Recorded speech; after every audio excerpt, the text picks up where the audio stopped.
I think ultimately the American public just is going to have to accept that there's going to be a ballroom, there's going to be a military bunker, there's going to be some drone launch facility. Well, people don't care about the reflecting pool. They don't care about the ballroom. They don't care about the triumphal arch. They don't care about his Qatari jet. Talking about the American people, if you're campaigning on affordability, it's only fair that we should be able to criticize the fact that there's a $900 million project, that half of which we're going to have to pay for. The fact that Donald Trump is obsessed with these vanity projects only underscores the fact that he's not delivering for regular people. Just an honest way to describe what should they do now? I mean, shouldn't they finish it? No. Isn't there a security interest? No. No, look, if they do finish it, he should pay for it. He's got enough money. Hasn't he made it?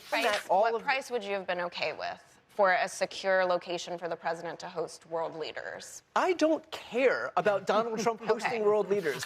I just would have liked to hear a better explanation for the $200 million to $600 million jump. They say it's security reasons. They should submit those to Congress. Guys, recently on Abby Phillip show, MAGA pundits were completely dismantled while defending Donald Trump's lavish ballroom project. Progressive journalists fact-checked their claims so ruthlessly that these MAGA defenders were left with very little to say. Let me show you what actually happened during this heated exchange, and I'll break it down as we go. President Trump is taking his legal fight over his White House ballroom to the Supreme Court. He's asking the justices to step in after lower federal courts repeatedly ruled he needed congressional approval before moving forward. The Trump administration argues that the East Wing construction is required for the president's safety, citing recent attempts against his life. Okay, the courts have said quite clearly Congress can authorize this if they want. Right now, last time I checked, Republicans control the House and the Senate. So what's the holdup, Joe? Look, I think the president has got us to a point where there is 65% of this project already done. Essentially, these are all sunk costs. I think ultimately the American public just is going to have to accept that there's going to be a ballroom, there's going to be a military bunker, there's going to be some drone launch facility. And the sooner we just get past this, I think the better. I think what we'll see going forward is Democratic presidents, Republican presidents using the ballroom, as most people concede that it probably should happen. The whole issue with the tents and the foreign leaders is a significant problem. I think it is embarrassing the United States doesn't have this facility. Ultimately, it's a good thing. I just don't think it's what Americans care about. And I think there's been so much focus on Democrats highlighting the problems with this issue. I just don't think it's an issue that's going to resonate in the midterms. I think that the reason Americans don't care about it, you kind of answered the question unto itself. Like, the fact that we are spending, what, $950 million right now, this is money that could and should be going to other things. The fact that Donald Trump is obsessed with these vanity projects only underscores the fact that he's not delivering for regular people. People don't care about the reflecting pool. They don't care about the ballroom. They don't care about the triumphal arch. They don't care about his Qatari jet. But he is so focused on himself. He's so self-absorbed. The world revolves around Donald Trump that he can't forego any of these projects because he only cares about himself and enshrining his surroundings with gold. And like the fact that you have so many Americans who are hurting right now, which is, by the way, something he should know because he campaigned on that exact issue. It shows the gulf, the chasm between, his priorities and what everybody else in this country cares about. Can we not argue, too? I don't think this is even a debate. We don't even have to push back. What you said was right, and it's accurate, and we all know it. Like, we're talking about the American people. If you're campaigning on affordability, it's only fair that we should be able to criticize the fact that there's a $900 million project, that half of which we're going to have to pay for. Yeah, we don't necessarily. And it's not necessarily. It was supposed to be privatized. It wasn't going to be an issue. And then it doubles. Of course, we knew it was going to double. Anybody who buy a house or buy anything, it's more than what you think it's going to be. And so the reality is, this isn't something we should be debating. It's just fair. It's just an honest way to describe it. What should they do now? I mean, shouldn't they finish it? No. Isn't there a security interest? No. No. Look, if they do finish it, he should pay for it. He's got enough money. Hasn't he made it? I just would have liked to hear a president? better explanation for the $200 million to $600 million jump. They say it's security reasons. They should submit those to Congress.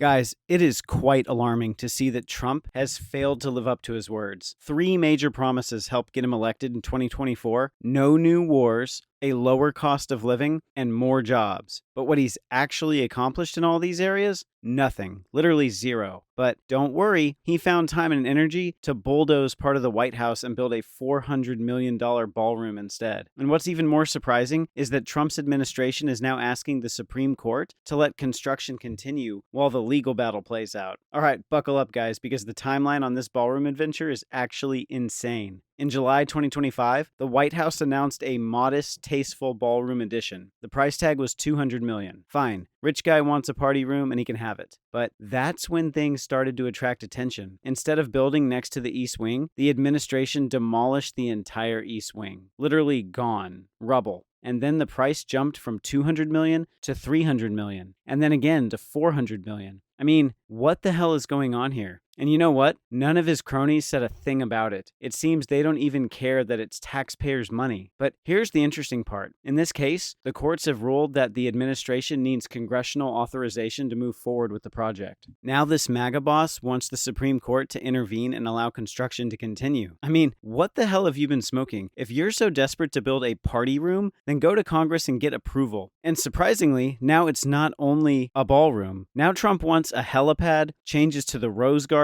Lafayette Square upgrades, other modernization projects as well. And here's where things get even crazier. A contractor's internal estimate put the ballroom project at roughly $600 million, with more than half potentially coming from taxpayers. And when you add the broader White House construction and renovation projects, that total is approaching $1 billion.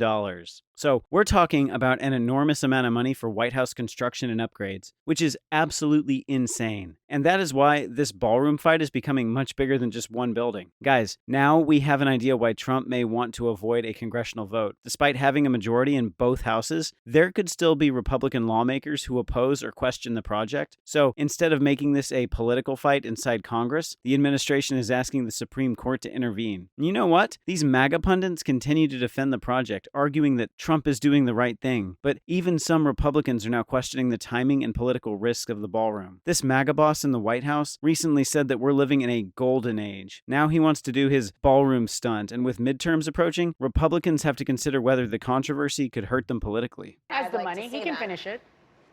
Okay. Well, there is a saying in the law that possession is 9/10 of the law. And what that means is sometimes the conditions on the ground just dictate your result.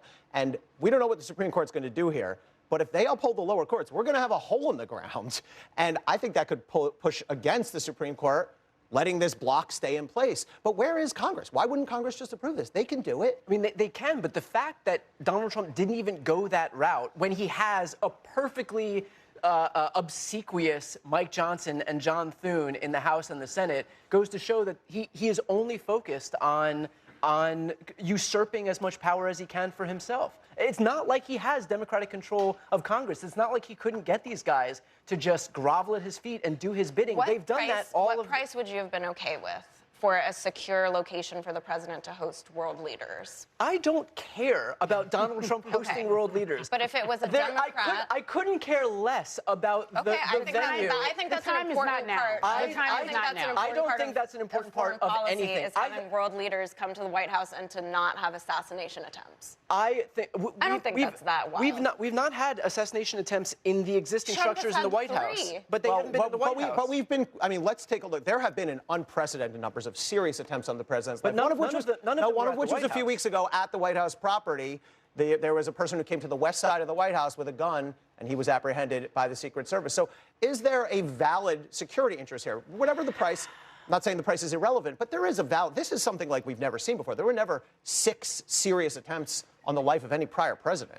And we don't know how the new world with drones is going to impact this, right? Obviously, in the past, we had the idea that a plane could be crashed into the White House. Now we have this notion that someone could bring a handful of drones in some flatbed truck and launch them against the White House. So I think that's why there's a very valid, very necessary security concern for having this project. Guys, let's talk about the timing of all of this. He promised to make Americans' lives better. Instead, he's pushing them towards extreme financial pressure. When he started this war against Iran, the prices of everyday life came under even more pressure. Now gas, groceries, healthcare, housing, and other basic necessities are way too expensive compared with the prices pre-war. He promised there would be no new wars under his presidency, and instead, by July, Defense Secretary Pete Hegseth said the war had already cost the United States $37.5 billion.